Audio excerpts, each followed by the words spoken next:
모두들 예술에 빠져 지내는데 이곳에서 홀로 수행을 하시나 봅니다. 노인이 먼저 물었다. 수행이랄 것도 없지요. 그저 남들이 잊고 사는 시간이란 놈 때문에 이러고 사는 것뿐입니다요. 허허. 시간이라면요? 피조물이면 누구나 지니게 되는 시간의 한계, 바로 죽음이죠. 그걸 넘어서는 방법은 없는지 이렇게 찾고 있는 중입니다. 아, 참으로 훌륭한 길을 걷고 있으십니다, 그려. 노인이 고개를 끄덕이며 칭찬조로 나서자 미타는 오히려 아연해지고 말았다. 모두가 자신을 사사이사 미타라고 놀려대는 마당에 노인은 자신의 말에 수긍은 기본이고 칭찬까지 덧붙이고 있지 않은가. 그러고 보니 노인의 수명이 얼마 남지 않아서 그런가 싶기도 했다. 실례지만 어르신 연세가 어떻게 되시는지요? 글쎄요, 워낙 오랜 세월을 살다 보니 그 나이란 것을 종잡을 수가 없네요. 또한 행성마다 시간의 개념이 다르기도 하고요. 그렇다면 이곳 도착신이 아니신 겁니까? 다른 천단에서 넘어왔다오. 이곳에 어울리려고 생김새에 좀 변화를 줬지만 자세히 보면 도착신들과는 뭔가 다른 구석을 발견하게 될 것이외다. 허허. 아, 그러셨군요. 어쩐지 이곳 전신치고는 모습도 그렇고 연세도 좀 들어 보인다고 생각했거든요. 시간이 이렇게 빠른 줄 알았으면 좀 더 본질적인 공부를 해보는 것인데 지금은 아무런 의욕이 없는 것이 그저 허공으로 돌아가고 싶은 맘밖에 없구려. 노인은 두 눈을 지그시 감았고 뭔가 세월의 강을 되짚으며 추억을 떠올리는 듯했다. 사실 그는 태소천 출신의 무신이었다. 태소를 따라 태얼1 해정천으로 넘어오게 되었고 이후 태얼8 태얼천에서 죽은 태소가 죽자 여화와 두파를 추종하는 무리 외에 각자 도생하는 신장들이 생겨났는데 그들 중 한 명이 바로 이 노인이었다. 이리저리 구르다가 태얼15 흑토천이 발견되자 이것으로 넘어와 눌러 살게 된 것이었다. 지금도 늦지 않으신걸요. 미타는 노인의 자주 섞인 말에 장단이라고 뱉긴 했지만 뭔가 느슨해 보였다. 대개 천신하면 수억에서 수십억 년은 산다고들 하지요. 허나 그건 영역 8천을 기준으로 한 것이지 저처럼 영역 7천을 간신히 넘긴 경우엔 그렇지가 않은 것이외다. 지금 상태로 보면 1000년이나 더 살까 싶기도 합니다. 허허. 어르신, 그럼 인도 환생을 하면 되지 않습니까? 미타는 대뜸 윤회를 꺼내들었지만 자신이 생각해도 천신체면에 그것은 좀 어울리지 않았다. 그게 이쯤 살면 만사가 다 귀찮아집니다. 사는 게 뭔 대수라고 육중한 폐쇄 질량을 입어가면서 버틴단 말입니까? 다 부질없는 짓이지요. 노인은 윤회하면서까지 구차하게 연명하고 싶은 마음이 없는 듯했다. 죽음에 초연해지는 건 자연스러운 현상이겠지만 사실 이것이 죽음의 극복을 의미하는 것은 아니다. 그렇기에 노인은 이렇게 만사가 귀찮아지고 모이매해진 자신을 탓하며 시간의 빠름을 통감하고 있는 것이었다. 그럼 어르신께 제 고충을 하나 털어놔도 되겠습니까? 미타가 보아하니 노인장은 소위 말하는 산전수전을 다 겪은 게 분명했고 그래서 속내를 내비치어 조언이라도 듣고 싶어졌다. 구관이 명관이라고 오래 살은 분으로서 뭔가 남다른 명제를 지니고 있을 테였다.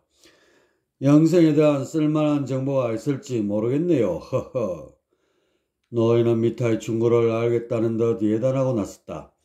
전곡을 짚이자 미타의 두 눈에 더욱 총기가 모아졌다.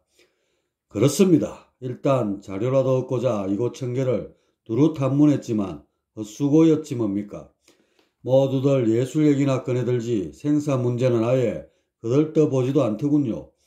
그래서 하는 수 없이 이렇게 올라앉아 청성을 떨고 있는 것입니다요. 젊은 양반, 뜻은 가상하지만 이곳에선 댁께서 원하는 자료를 구하기는 어려울 것이요. 대저 구도에 있어서 필히 병행해야 하는 것이 도학이 아니겠소. 그것을 익히려면 이곳 태열 15 흑토천에선 힘들 것이외다. 뜻이 확고하다면 태열 8 태열천에 가보시구려.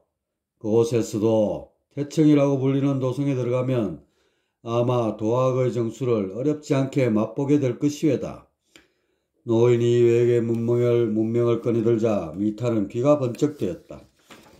사실 여태껏 바깥 세계에 대해 제대로 들어본 적이 없었고 그렇게 유학 갈 생각은 몽상조차 못했던 터였다. 그런데 노인을 말 맞다나 그런 선진 문명이 있다면 그것을 탐방하며 수학하는 것보다 중요한 것은 없을 것이다. 어르신, 그런 곳이 있다면 당장이라도 길을 떠나지요. 암요. 그런데 꽤 먼 곳일 텐데 어떻게 그곳에 갈 수 있죠? 미타는 몸이 후끈 달아올랐고 좀 더 진보된 세상에 나가면 자신과 비슷한 류의 천신들이 많이 있을 것이란 기대감도 들었다.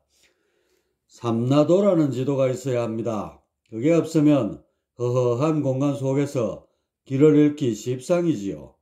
삼라도요? 그걸 어떻게 구하죠? 허허, 이곳 천계엔 딱 한 장밖에 없습니다. 그 한 장이라면 바로 제가 가지고 있지요. 그럼 그걸 복사 좀 할 수 있겠습니까?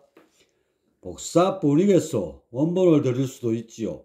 다만 한 가지 약조를 해주신다는 전제 조건이었어요. 그게 무엇입니까? 주건과 총각을 다투는 미타인지라 그 부탁이 어떤 것이든 마다할 입장이 아니었다. 보아하니 원력이 금강석처럼 단단하여 필히 뜻을 이룰 것으로 보입니다. 만일 그렇게 된다면 제 손주 녀석을 제자로 이끌어 주시지요.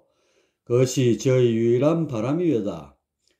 미타는 노인이 어떤 거창한 조건을 댈지 내심 걱정이 들기도 했는데 웬걸 천동을 제자로 거둬달라는 것이 아닌가.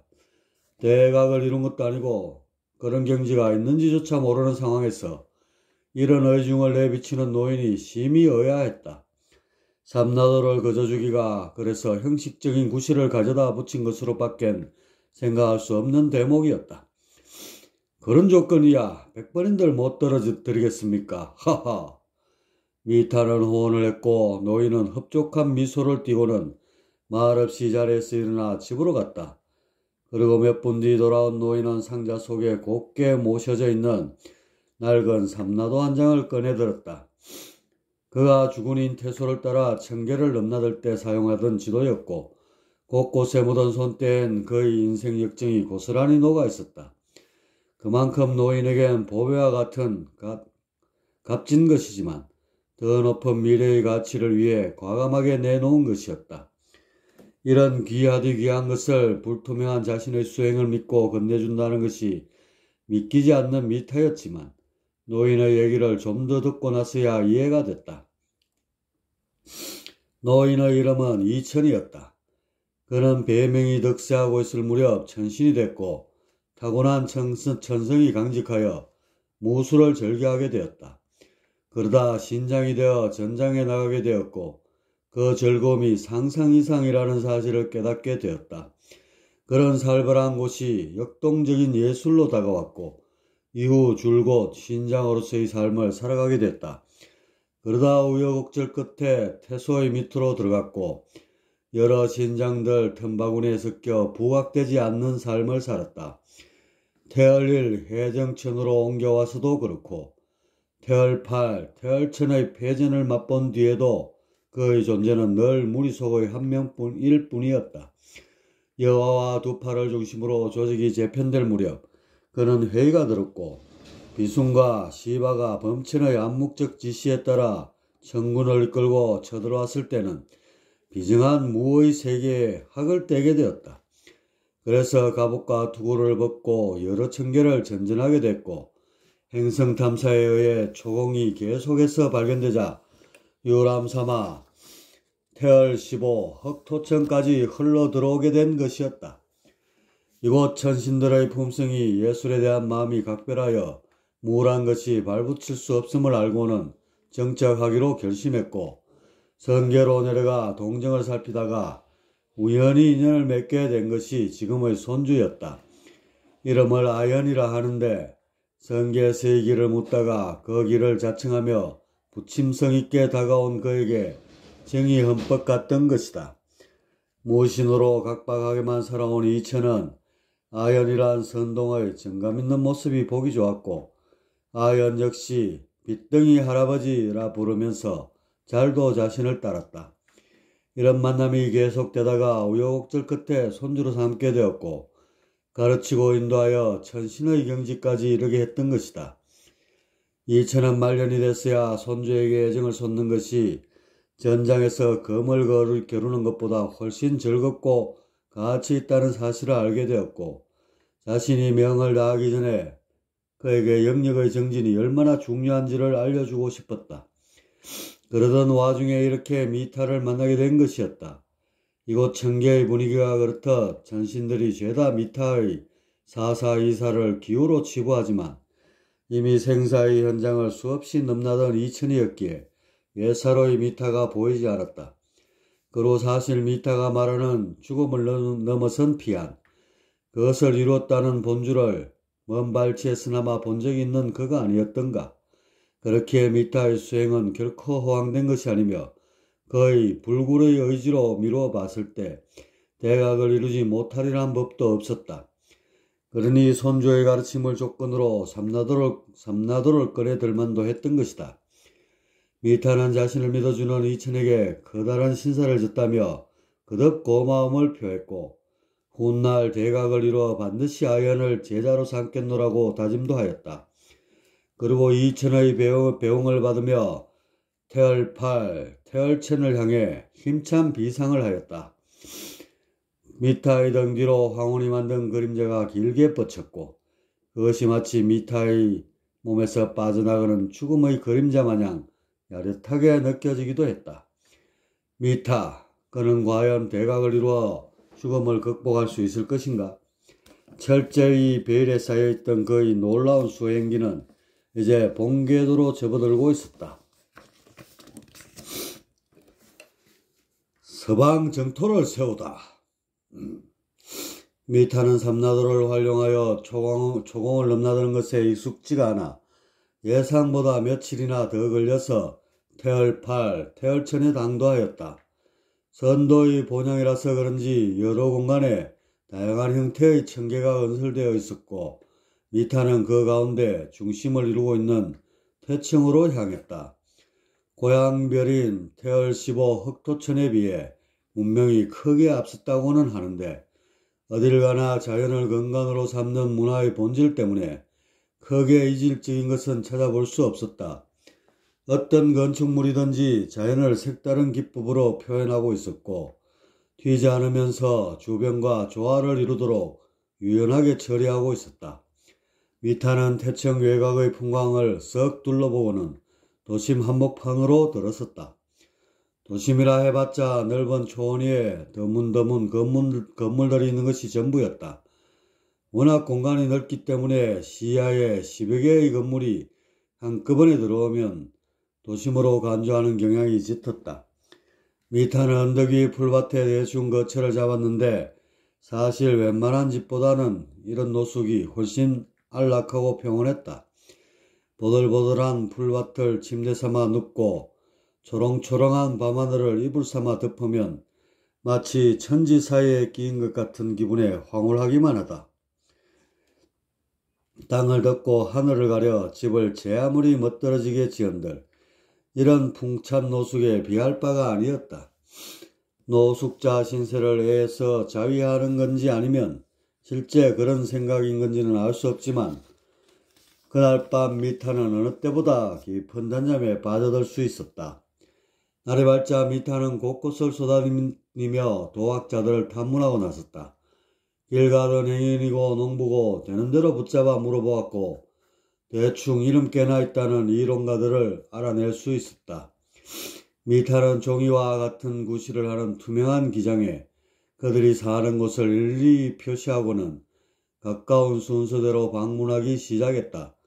고향별에서 가지고 온 약차를 한 통씩 들고 문을 두드렸는데 대부분 부재 중일 때가 많았고 집에 있다 하여도 거절당하기 일쑤였다.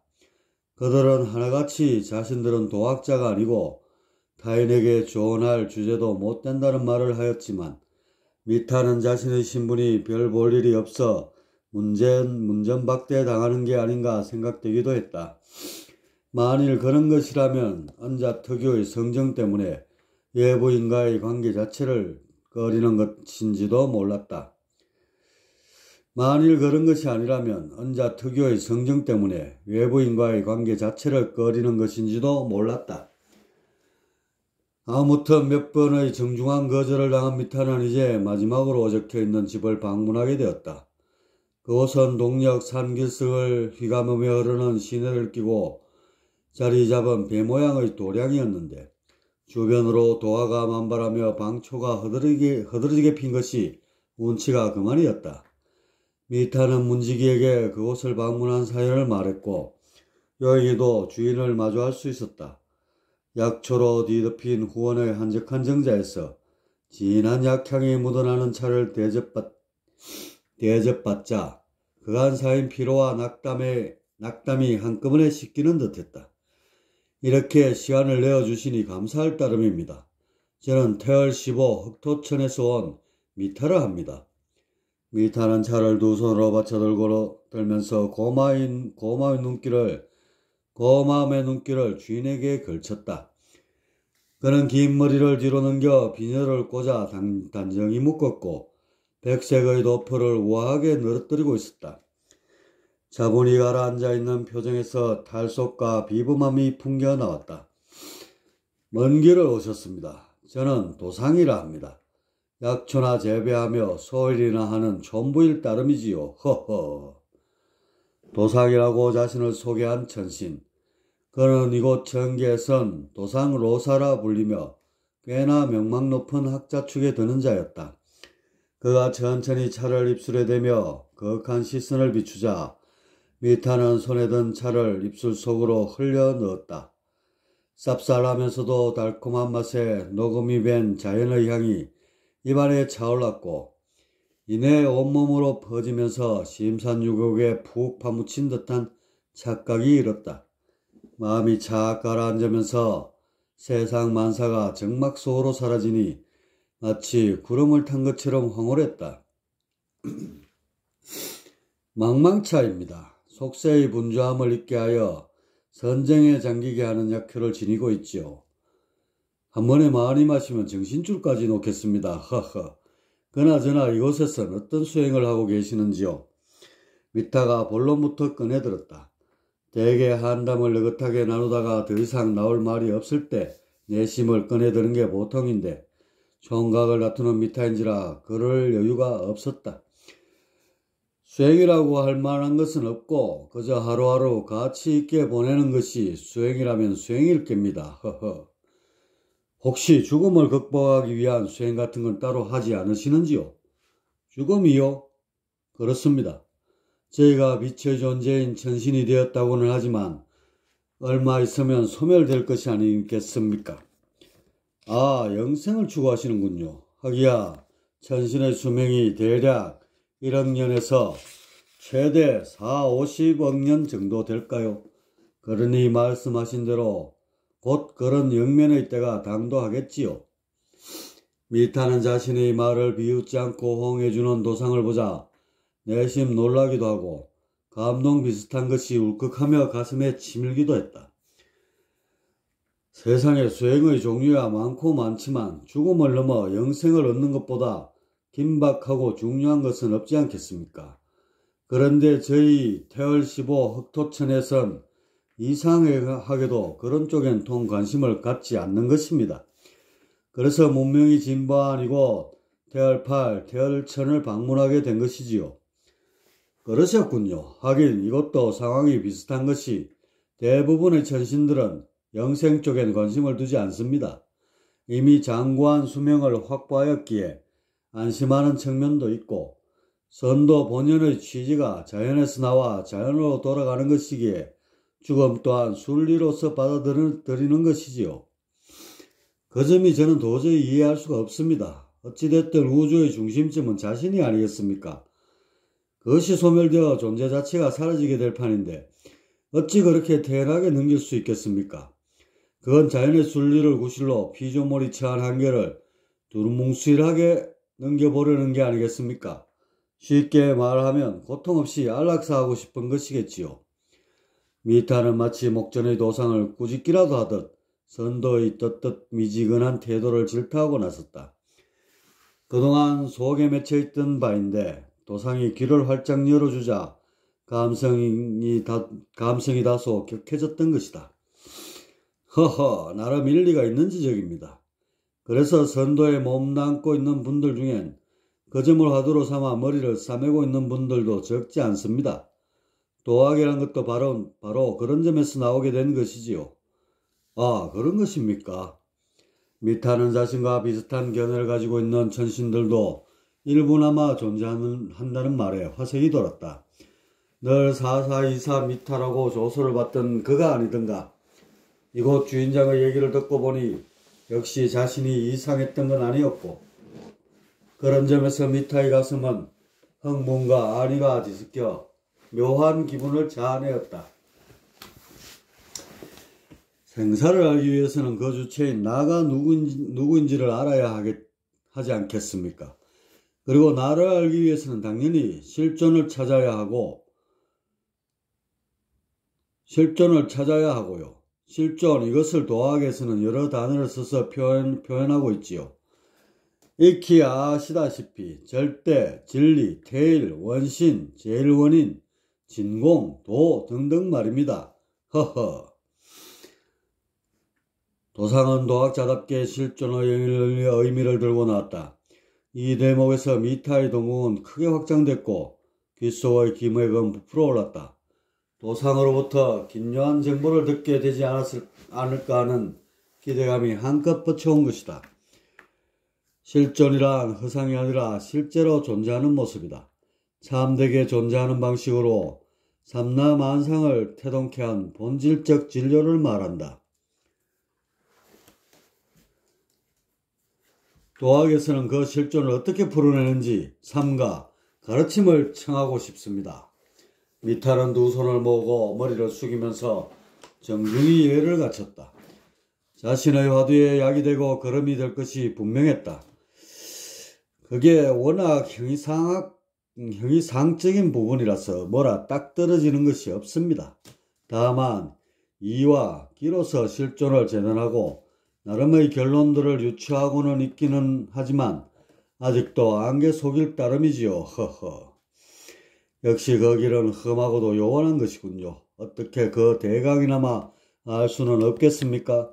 이렇게 재차 부탁을 드립니다. 미타가 다시 한번 두 손을 모았다. 그러자 도상은 약간 난처해하는 기색을 보이고는 두 눈을 지그시 감고 무슨 생각에 잠기는 것이다. 그 시간이 일순이었지만 미타는 오랜만에 긴 시간을 느껴야만 했다. 마침 저의 손주 녀석이 이기론에 대해 저와 도담을 나누기로 되어 있습니다. 그 자리에 동석하시면 도학의 한 가락은 잡지 않으실까 싶습니다. 배려해 주신 은혜 가슴에 새겨두겠습니다. 별 말씀을요. 자리 하나 마련했을 뿐인걸요.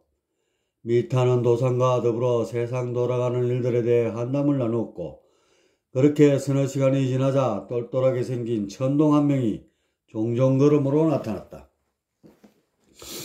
양미간을 바짝 조이고 인매를 당긴 모습이 마치 전투에라도 나서는 것처럼 결의에 넘쳤다.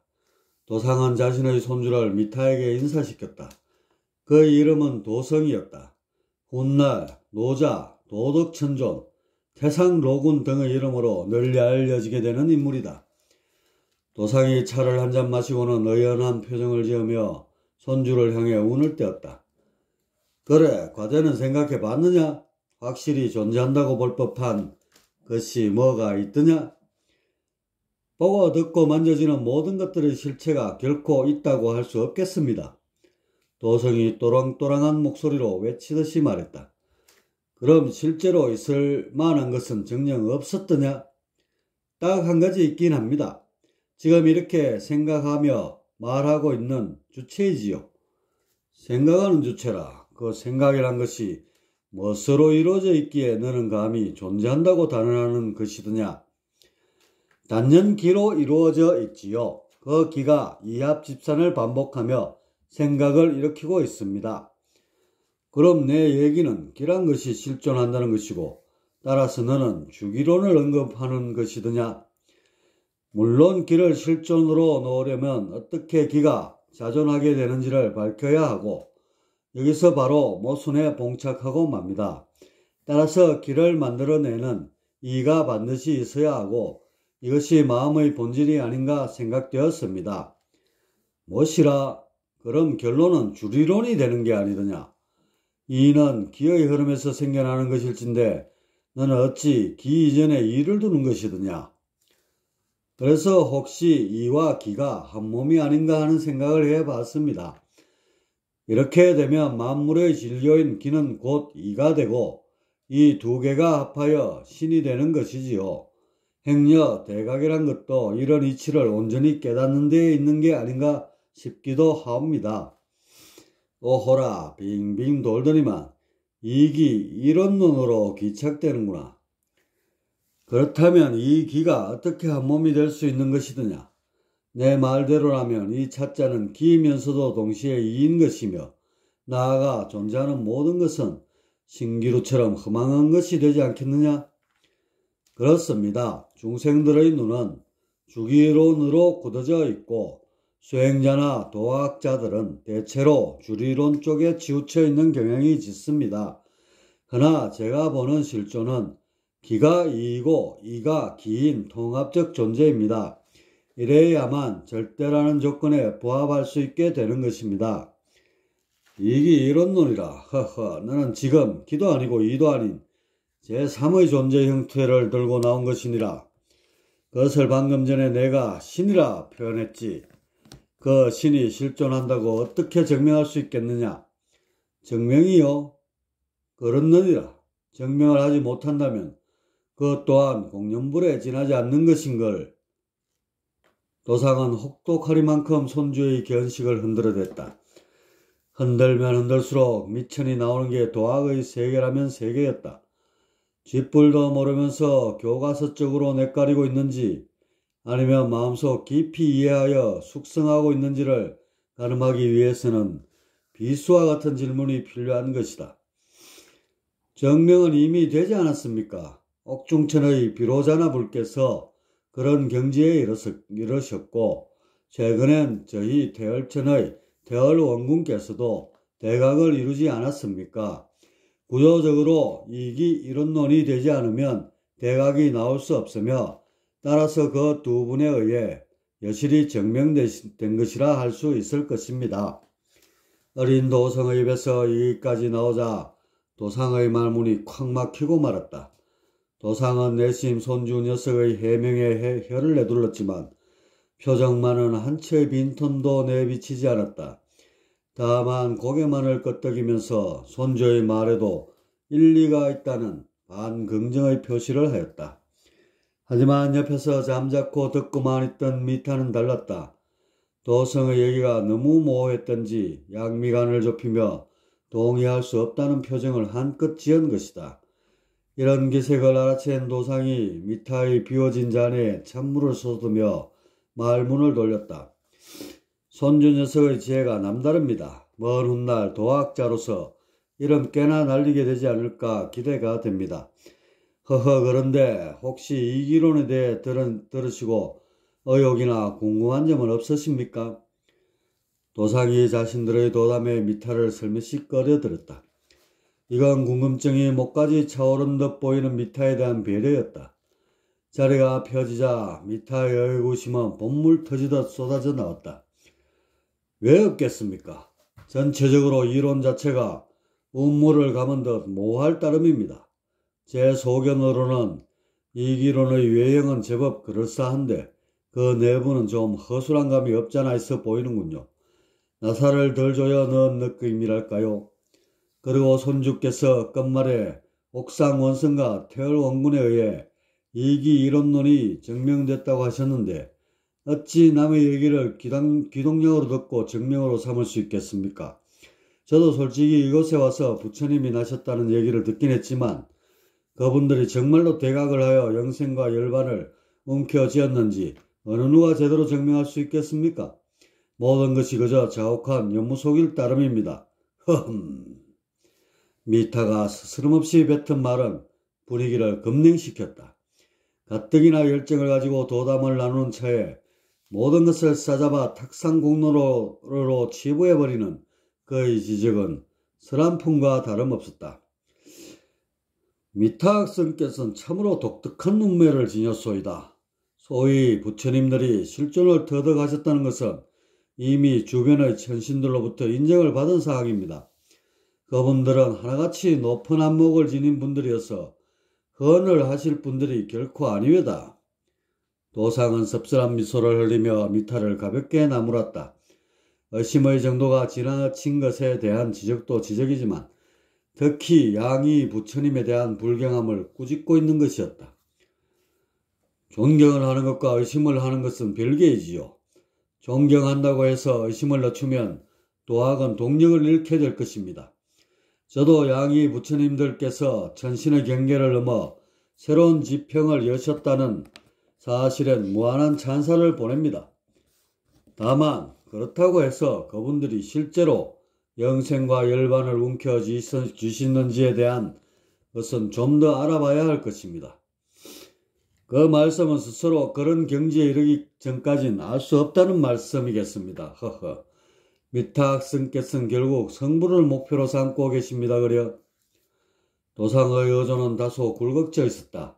미타가 허황된 꿈을 꾸고 있지 않느냐는 점을 내비친 것이다. 거창하게 말하면 그렇게 되겠지만 사실 저는 죽음이 두려웠고 죽음이 허망했고 죽음을 피하고 싶은 것뿐이지요. 그저 죽지 않고 영원히 사는 존재가 되고 싶을 따름입니다. 미타는 눈을 지그시 뜨고 회상하는 듯 말을 꺼냈다. 그의 일괄된 심정을 가식 없이 그대로 내비친 것이다. 이런 미타의 진솔한 울림을 들었던지 도상의 표정은 다시 온화해졌고 옆에서 이를 묵묵히 듣던 도성이라는 천동도 맑은 눈동자를 드러냈다. 듣자하니 양이 부처님들도 때가 되면 인멸한다고 합디다. 그런 것을 보면 미타 학생께서 생각하는 그런 영생이란 존재하지 않는 것이 아닐까요? 물론 부처님들의 인멸은 죽음과 다르다고는 하지만 개체가 소멸되는 그 관점에서 보면 죽음은 죽음일 것입니다. 도상은 미타 입장을 넘나들며 부처의 인멸에 대해 꺼내 들었다. 바로 이 점이 미타가 고심하던 부분이기도 했다. 부처는 오고 감이 없다고 하지만 인멸을 하면 지금의 모습은 영원히 사라지게 된다. 그 깊은 속은 모르지만 겉보기엔 당신네들 또한 죽는 것이다. 그 죽음에 대한 남다른 해석을 그네들이 하고 있는 것일 뿐 외형은 중생들과 똑같은 죽음을 거치게 되지 않던가. 미타는 사실 이런 겉보기 죽음마저 극복하고 싶었던 거였다.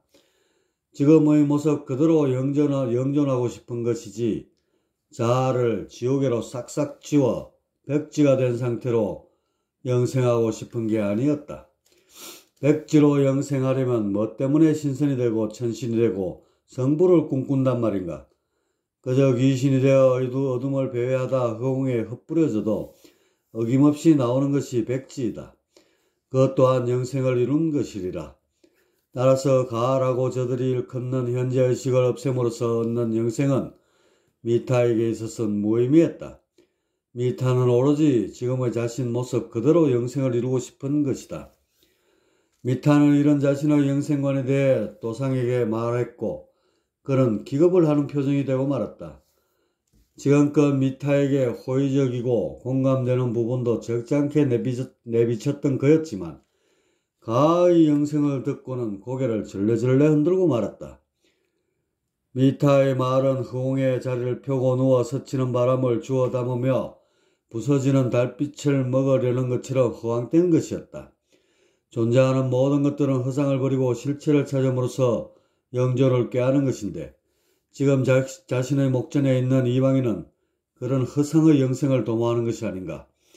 미타를 처음 봤을 땐 구도에 대한 진정성이 묻어나와 나름 수긍이 갔던 도상이지만 지금 꺼내드는 그의 속내로 봤을 땐 어딘가 모자란 구석이 있는 천신으로밖엔 비춰지지 않았다. 아니면 죽음에 대한 집착과 두려움이 극심하여 지혜를 가리고 있는 것인지도 몰랐다. 여하튼 마주 앉아 심도 높은 대화를 하기엔 미타의 자질이 떨어진다는 생각이 들었고 그의 말에 일절 대꾸를 하지 않는 것으로 자리가 작파되었음을 넌지시 알렸다. 하지만 눈치 없는 미타는 계속해서 의중을 꺼내들었다. 세상이 참으로 요지경 속입니다. 진화를 찾고 가을을 버리면 영생이라는 말들을 하는데 어찌 초점을 진화에 두는지 알다가도 모를 일입니다. 그 진화란 것은 삼라만상의 바탕인 진공을 말함인데 이게 그림으로 치자면 도화지가 아니고 뭡니까? 그 도화지란 원래부터 그렇게 깔려있는 것인데 그것을 보면 견성이라고 그것과 하나 되면 성불이라고들 합니다. 대관절 이 무슨 낫도깨비 같은 소리입니까? 이건 숫제 장사로 치면 본전치기가 아니겠습니까? 도화지 위에 수십 수백억 년을 투자하여 기껏 그림을 그려놨더니 그 그림들이 한다는 말이 도화지로 돌아가고 싶다는 것입니다. 저희들이 앉아있는 자리 자체가 도화지인데 돌아가긴 어디를 돌아갑니까? 여기서의 핵심은 단연코 그림입니다. 그림이 흩어지지 않고 영속성을 띠게 하는 것이 관건이며 따라서 가히 영생이 되어야만 도학의 완성이라 가히 말할 수 있을 것입니다. 미타는 그의 평생에 처음으로 자신의 말을 귀담아 듣는 상대를 만나자 마치 한풀이라도 하듯 평소에 지녔던 생각들을 쏟아냈다. 도상은 듣기에 거북하여 자리를 속히 털고 일어나려 했지만 어린 손주의 표정이 사뭇 진지하여 그럴 수가 없었다. 묵묵히 듣다가 가끔은 그 빈틈을 꼬집으며 할아버지의 존재감을 알 수밖엔 없었다. 이보시오 미타 학생, 왜 나를 일러 가라고 합니까? 그 실체가 없는 것을 가지고 억지로 자기라고 고집하니까 가라고 하는 것 아닙니까? 문제의 대상 자체도 되지 않는 나를 가지고 영생을 운운하시니 그 자체로 허황되고 모순된 것이 아니겠소이까? 모르시는 말씀입니다. 지금의 이 모습, 이 생각, 이 느낌, 이 기분을 어찌 가짜라고 하겠습니까? 이 밑에 깔려있다는 백지는 내가 깔고 앉아있는 방석일 따름입니다. 바로 현재의 나가 영생을 이뤄야 진짜 영생이고 지금의 기분이 최적의 상태가 돼야 열반이 될 것입니다. 전 정말로 우주의 바탕이니 제일 원인이니 절대 진리니 진공 묘윤이 하며 현재의 나를 멀리하고 바닥에 깔린 방석만을 축혀 세우는 풍토를 심히 이해할 수가 없는 것입니다. 미타가 한술 더 떠 기존의 도학을 뭉뚱그려 싸잡아 비판하고 나서자 도상은 더 이상 참을 수가 없었다. 그 속엔 엄연히 자신도 포함되어 있지 않던가. 이런 점을 넘어서도 미타의 기현에는 궤변이었고 심하게 말하면 광언이었다. 이제 도상에게 남은 것은 어떻게 이런 불편한 자리를 작파하느냐는 그였다. 도학자답게 최대한 품위를 지키며 상대가 상처받지 않게 말을 꺼내야 할 것이다. 미타 학선님, 고견을 잘 들었습니다. 그런데 제가 볼 일이 있어서 어쩌겠습니까? 오늘은 이점에서 일어서야 될 듯합니다. 오늘만 어디 알겠습니까? 내일도 모레도 얼마든지 시간을 내겠습니다. 허허. 미타는 눈치도 없이 약속을 잡자는 분위기였고 이런 미타의 태도에 질색이 돼버리는 도상이었다. 이때 묵묵히 있던 어린 도성이 조망만한 입술을 움직였다. 미타 어르신, 오늘 말씀 가슴에 깊이 새겨두겠습니다. 도상은 자신보다 더 의젓하게 상대를 배려하는 손주의 모습에 뜨끔하고 말았다. 그러면서 손주 녀석이 마음에도 없는 말을 능청스럽게 잘도 뱉는다며 혀를 끌끌 찼다. 천동님께서 그렇게 봐주시니 그저 고마울 뿐입니다. 미타는 정중히 두 손을 모았고 잠시 뒤 도상의 배웅을 받으며 그날의 도담은 끝이 났다. 그런데 그 다음날도 며칠 뒤에도 미타는 도상을 만날 수 없었다. 그가 원행을 떠났다는 말만 시중을 통해 전해 듣고 발길을 돌려야만 했다.